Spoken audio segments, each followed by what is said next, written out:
안녕하세요. 요한계시록 10번째 강의입니다. 오늘이 요한계시록 마지막 내용을 다루는 날인데요. 요한계시록 17장에서부터 22장까지에 대한 내용을 같이 한번 살펴보도록 하겠습니다. 오늘 다룰 내용을 크게 두 가지로 구분해 볼 수 있습니다. 결론 1에서는 바벨론의 멸망과 용에 대한 심판, 그리고 천년왕국과 최후 심판에 대한 내용을 다루어 보도록 하겠습니다. 결론 2에서는 새하늘과 새 땅, 그리고 새 예루살렘에 대한 내용을 살펴보면서 요한계시록의 내용을 정리해 보겠습니다. 먼저 결론 1에 대한 내용입니다. 바벨론의 멸망, 그리고 용에 대한 심판의 내용이 이어지는데 여기서도 등장인물에 대한 소개가 필요합니다. 첫 번째는 큰 음녀에 대한 내용인데 요한계시록 17장 1절을 한번 읽어보겠습니다. 또 일곱 대접을 가진 일곱 천사 중 하나가 와서 내게 말하여 이르되 이리로 오라. 많은 물 위에 앉은 큰 음녀가 받을 심판을 내게 보이리라. 여기에 큰 음녀가 등장하죠. 이어서 17장 3절에서 5절까지에 대한 내용도 한번 살펴보도록 하겠습니다.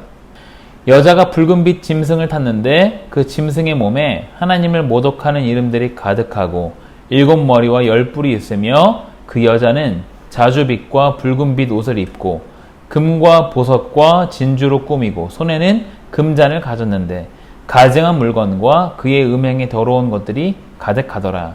그의 이마에 이름이 기록되었으니 비밀이라 큰 바벨론이라 땅의 음녀들과 가증한 것들의 어미라 하였더라. 네, 아마 이와 같은 그림으로 묘사해 볼 수 있지 않을까 생각이 됩니다. 그러면 여기에서 이야기하는 큰 음녀는 과연 누구인가? 큰 음녀는 큰 음녀인데 그 이름이 바벨론이라는 이름을 가진 큰 음녀로 소개되고 있습니다. 개관에서 다뤘던 내용을 다시 한번 살펴보면 그 일곱 머리는 여자가 앉은 일곱 산이요 라는 내용이 있었죠. 자, 다음 동전을 보시면 베스파시아누스 황제 때 주화를 볼 수 있는데 앞면과 뒷면에 대한 동전입니다. 그런데 이 뒷면을 보시면 로마라고 적혀 있고 한 여자가 7개의 산 위에 걸터 앉아 있는 것을 볼 수 있습니다. 7산 위에 여자가 앉은 것, 이것은 바로 로마를 상징한다고 말씀을 드렸습니다. 이 지도가 고대 시대 로마의 지도인데 7개의 언덕 위에 세워진 도시, 그 도시가 바로 로마였습니다. 개관 때에도 말씀을 드렸었는데 오늘 우리에게는 조금 생소하지만 당시 사람들에게 여자가 앉은 7산이라는 것은 정확하게 로마를 가리키는 표현이다 라는 것을 말씀을 드렸습니다. 또한 성소들을 박해하고 땅의 왕들을 다스리는 큰 성이다. 그리고 세계 상업과 무역의 중심이다 라는 이 내용들을 통해서 로마 제국을 이야기하는 것임을 확인해 볼 수 있습니다. 그런데 여기서 궁금증이 있죠. 왜 로마라고 이야기하지 않고 바벨론이라고 지칭하는가? 이것에 대한 부분도 다시 한번 살펴보겠습니다. 이것은 성전 파괴와 연관이 있다 말씀을 드린 적이 있습니다. 제1성전이라고 할 수 있는 예루살렘 성전이 BC 586년에 바벨론에 의해서 파괴됩니다. 그리고 제2성전인 이 스룹바벨 성전, 그리고 나중에 헤롯 대왕이 증축한 이 제2성전이 AD 70년에 로마에 의해서 파괴됩니다. 그래서 성전 파괴라는 이 내용을 가지고 로마와 바벨론을 동일시하고 있는 것이죠. 그래서 로마라고 정확하게 표현하고 있지는 않지만 바벨론이라는 이름을 통해서 로마를 상징적으로 묘사하고 있다라고 생각해 볼 수 있습니다. 다음으로 등장하는 인물이 있습니다. 바로 붉은빛 짐승인데 요한계시록 17장 9절과 10절에 이렇게 기록합니다. 그 일곱 머리는 여자가 앉은 일곱 산이요 또 일곱 왕이라. 다섯은 망하였고 하나는 있고 다른 하나는 아직 이르지 아니하였으나 이르면 반드시 잠시 동안 머무르리라.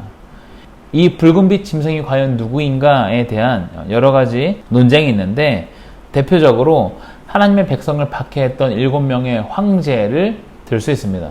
이들을 상징적으로 표현하는 것이 바로 붉은빛 짐승이라는 것이죠.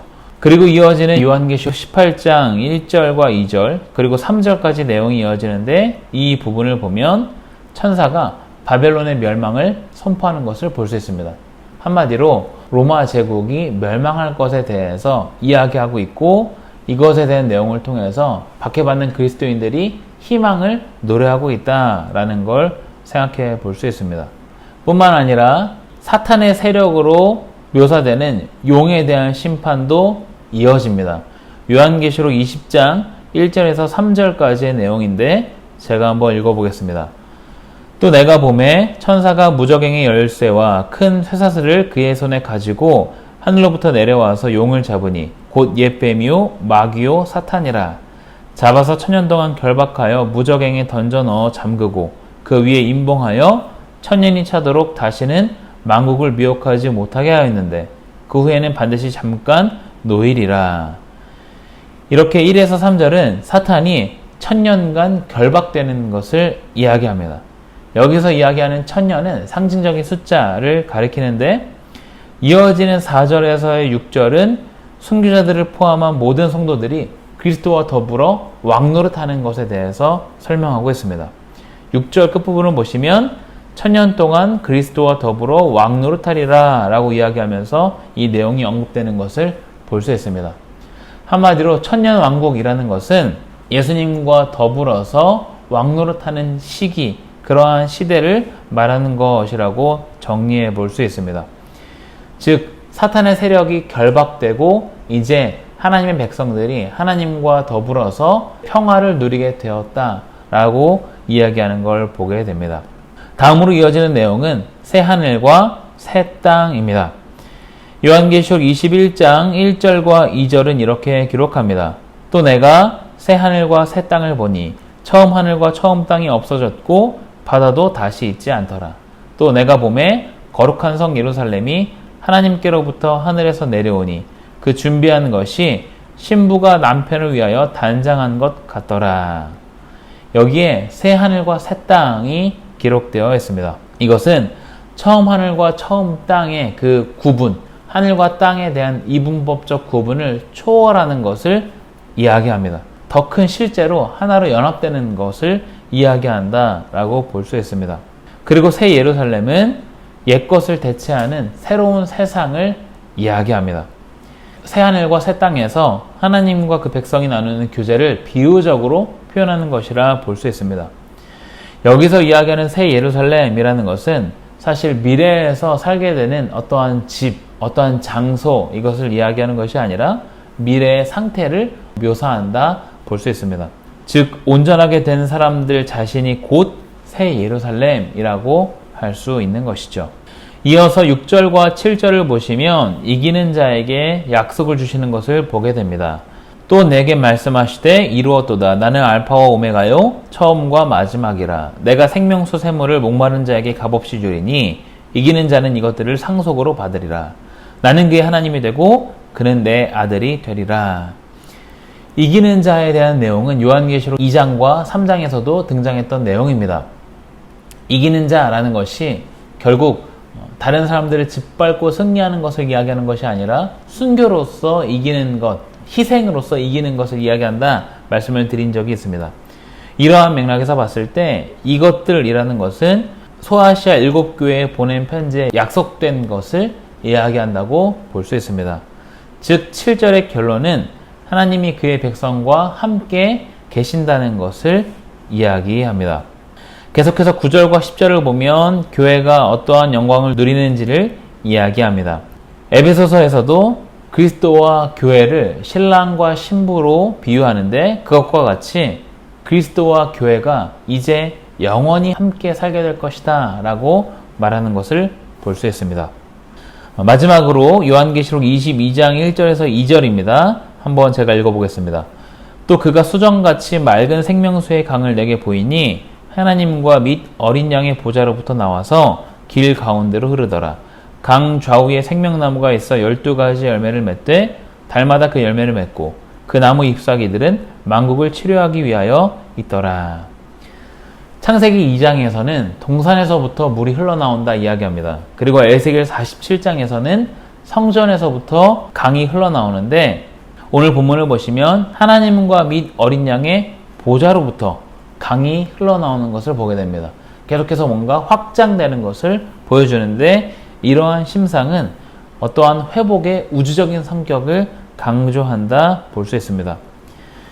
이어지는 계시록 22장 3절에서 5절은 하나님을 섬기고 하나님의 얼굴을 볼 뿐만 아니라 하나님과 함께 다스리는 것에 이르기까지 내용이 이어지는 것을 보게 됩니다. 이렇게 좀 간단하게 요한계시록 결론에 대한 내용을 살펴봤습니다. 크게 세 가지를 다루었습니다. 첫 번째는 바벨론의 멸망과 용에 대한 심판입니다. 결국 하나님의 심판 아래 모든 것이 있음을 이야기합니다. 그리고 성도들을 박해하는 모든 악의 세력은 끝장나게 될 것임을 이야기합니다. 요한계시록 기록 당시 바벨론으로 인식한 로마 제국의 멸망과 함께 예수 그리스도께서 재림하실 것이라고 당시 그리스도인들은 기대했을 것입니다. 1세기에 박해받은 이 그리스도인들도 마찬가지이고 오늘을 살아가는 우리들도 마찬가지입니다. 우리를 박해하는 악의 세력들은 곧 끝을 맞이하게 될 것입니다. 이어지는 천년왕국에서는 예수님께서 이 땅에 오심으로 천년왕국이 시작되었음을 살펴봤습니다. 사탄의 활동이 제한적으로 있긴 하지만 하나님의 주권 아래에 있음을 우리는 기억해야 합니다. 예수님께서 재림하시는 때에 모든 회복이 이루어질 것입니다. 그렇다고 그 회복이 전에는 과연 없는 것인가? 그것은 아닙니다. 완전한 회복이 예수님의 재림 때라는 것이고 지금도 충분히 하나님께서 허락하시는 회복을 맛볼 수 있습니다. 그리스도인으로 살아가면서 눈앞에 보이는 현실을 좌절하기보다 하나님께 초점을 맞추는 삶을 살아가는 것, 또 회복시키시고 힘을 주시고 다시 소생케 하시는 하나님께 초점을 맞추는 것, 이것이 필요한 때가 아닌가 다시금 생각을 해보게 됩니다. 말씀을 통해서 하나님을 체험하고 주위 사람들과 함께 나누는 삶을 살아가는 것, 이것이 오늘 우리에게 필요한 적용입니다. 이렇게 요한계시록에 대한 내용을 함께 살펴봤습니다.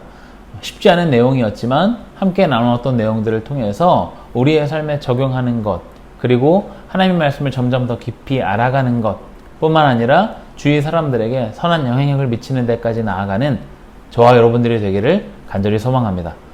감사합니다.